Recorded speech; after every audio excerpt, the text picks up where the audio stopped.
Know the top stories of the day. Understand the issues that matter. This is Manila Bulletin News on Web. Your quick rundown of top news in the country and around the world. Manila Bulletin, celebrating 120 years of timely stories and timeless truths. Be fully informed. Hi, I'm Barbie Atienza. This is MB Now, and here are your news on web. The Interagency Task Force for the Management of Emerging Infectious Diseases has agreed to ask President Duterte to keep the rule on the use of the protective shields in enclosed public spaces such as workplace, malls, and public transportation. The recommendation of the IATF was reached during a meeting after President Duterte decided that face shields should be worn only in hospitals. Pending the president's decision, Roque said rule on shield wearing will stay. He said that while waiting for the president's decision on the matter, the existing policy on the use of face shields remain in effect. Since December 2020, the government has required the public to wear face masks whenever leaving their houses as an additional layer of protection against the COVID-19. Various local government units have also issued their respective ordinances on the use of face shields on top of masks with the corresponding penalties for violators. The Health Department earlier refused to relax the face shield policy, insisting it remained effective in lessening the risk of COVID infection. Early Thursday, Senate President Vicente Soto III bared the president's decision that face shield policy should be limited in hospitals. The palace later confirmed that the president's decision will become a policy, although the IATF can still make an appeal. The government's pandemic task force has increased the annual deployment ceiling for newly hired healthcare workers to 6,500 from the previous 5,000.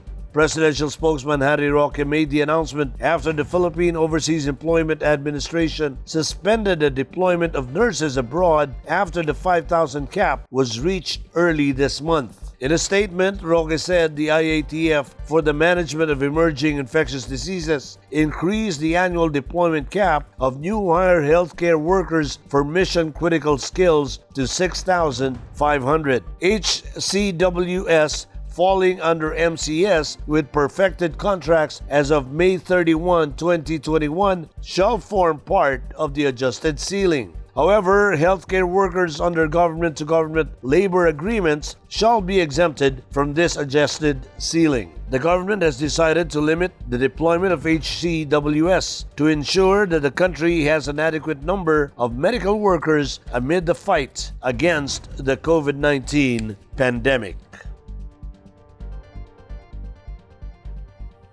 The Department of Finance is hopeful that the inoculation drive for economic frontliners would help hasten the easing of quarantine restrictions and generate more jobs. Finance Undersecretary Gil S. Beltran said that the vaccination of the A4 priority group is a welcome development as it will eventually immunize about 35.5 million workers and boost job creation.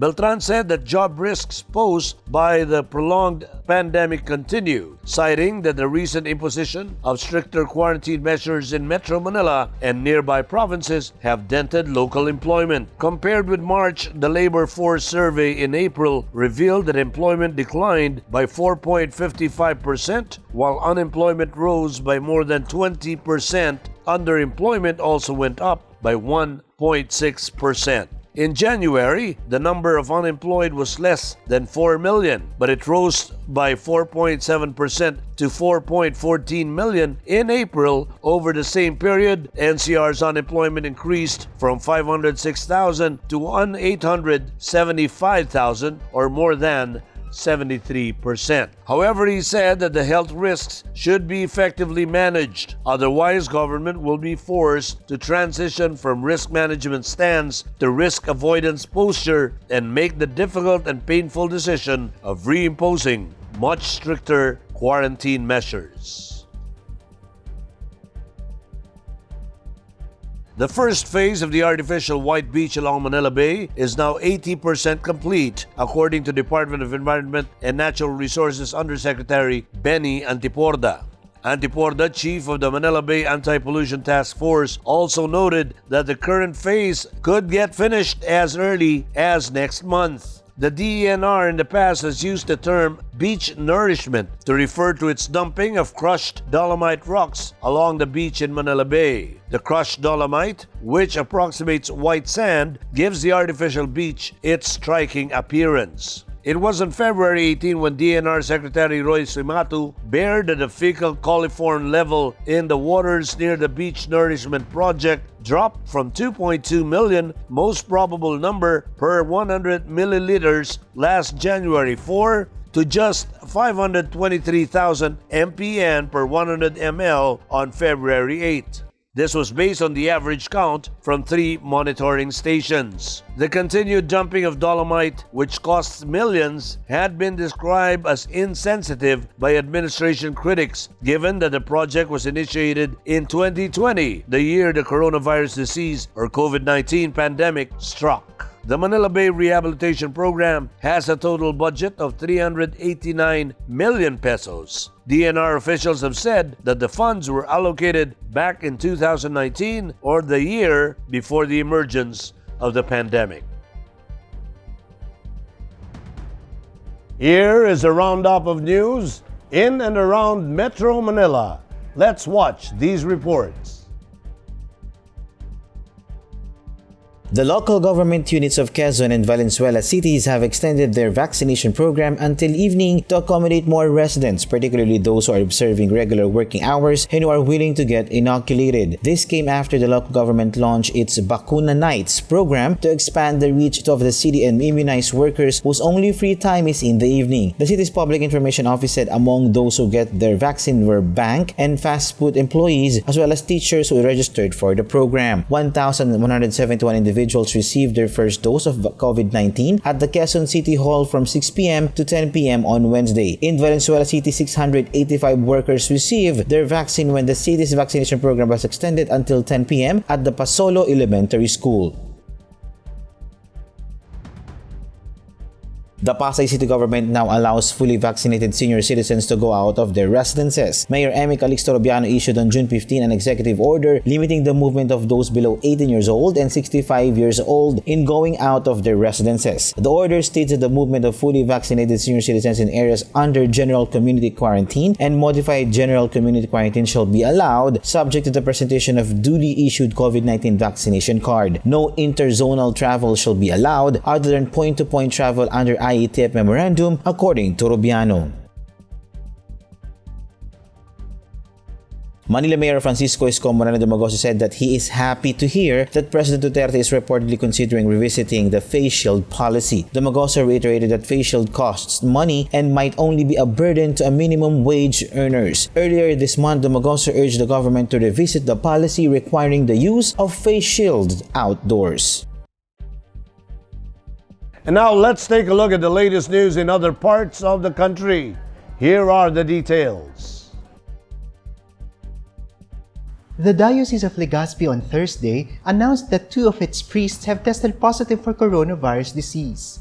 In a statement on Thursday, the diocese said the church, rectory, and office of the parishes of Daraga and Tiwi are on lockdown until thorough disinfection is conducted and contact tracing is concluded.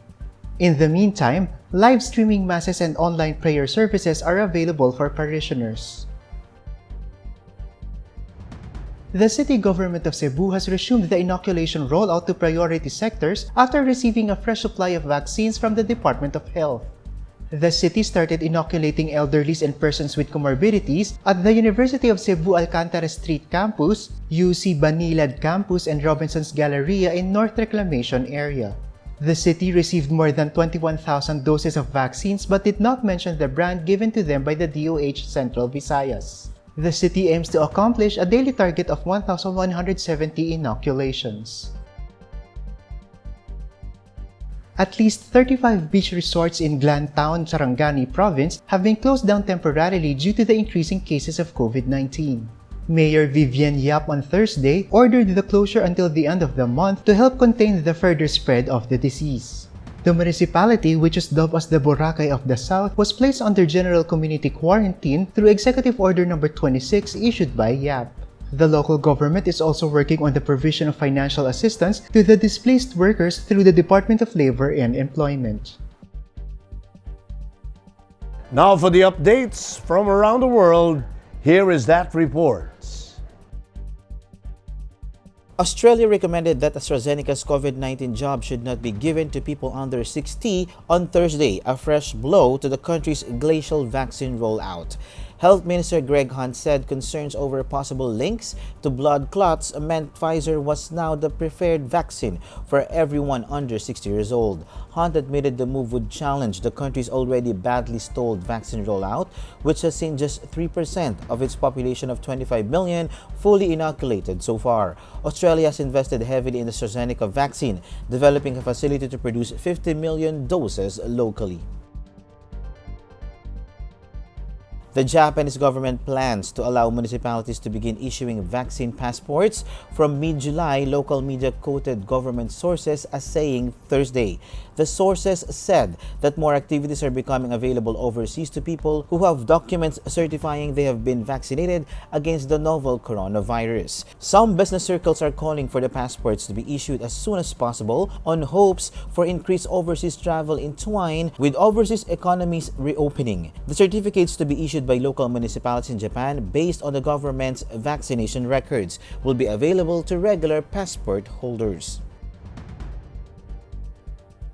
A pig that became unlikely national icon in China after surviving 36 days under rubble from a powerful 2000 earthquake has died at age of 14, sparking an outpouring of emotion on Thursday. Zhu Jiantiang, or Strong Pig, shot to fame after being discovered alive after a 7.9 magnitude earthquake in southern Sichuan province on May 12, 2008. A local museum near the city of Chengdu had purchased the famous pig for 3,008 yuan or $450 and kept it as a tourist attraction while it lived out its days. It succumbed to old age and exhaustion on Wednesday night, the museum said on China's Twitter-like Weibo platform. In human terms, it was 100 years old, the Global Times said, citing its breather.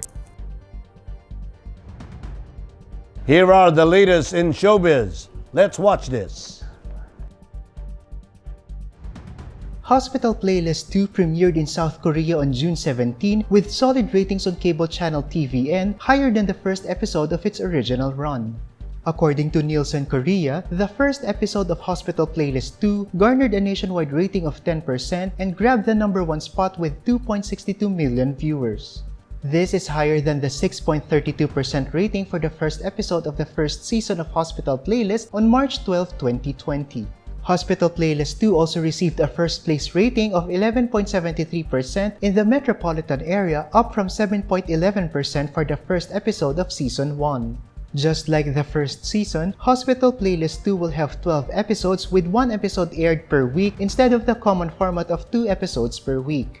Hospital Playlist 2 also airs on Netflix. And now for the latest from Manila Bulletin Sports section. Let's watch this.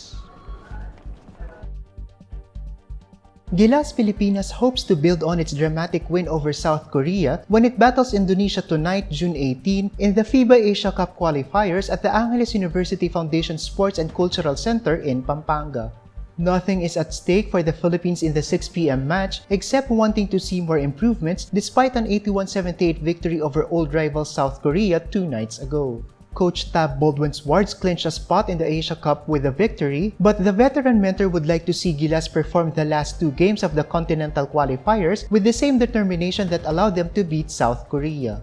The Philippines is on top of Group A with a perfect 4-0 record going into the Indonesia duel in the return match against South Korea scheduled for Sunday, June 20.